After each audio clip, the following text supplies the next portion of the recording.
എത്ര ദുആ ചെയ്തിട്ടും സഫലമാകാത്ത ആഗ്രഹങ്ങൾ നിങ്ങൾക്കുണ്ടോ? ഏത് അസാധ്യമായ കാര്യമായാലും സാധ്യമായി കിട്ടുന്ന ഒരൊറ്റമൂലി നിങ്ങൾക്ക് ഞാൻ പറഞ്ഞു തരാം.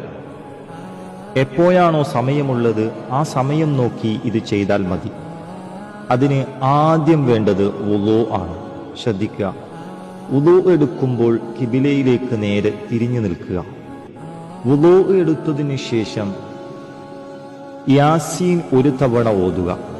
നിന്റെ ആഗ്രഹങ്ങളൊക്കെ ആവശ്യങ്ങളൊക്കെ എല്ലാം മുൻനിർത്തി ആവണം അത് ഓതേണ്ടത്. യാസീൻ ഓതിക്കഴിഞ്ഞതിന് ശേഷം ഒരു 11 പ്രാവശ്യം നിങ്ങൾക്കറിയാവുന്ന സ്വലാത്ത് 11 പ്രാവശ്യം ചൊല്ലുക. എന്നിട്ട് ശേഷം അല്ലാഹു റബ്ബി ലാ ശരീക ലഹു എന്ന് പറയുക. 874 പ്രാവശ്യം ഇത് ചൊല്ലണം.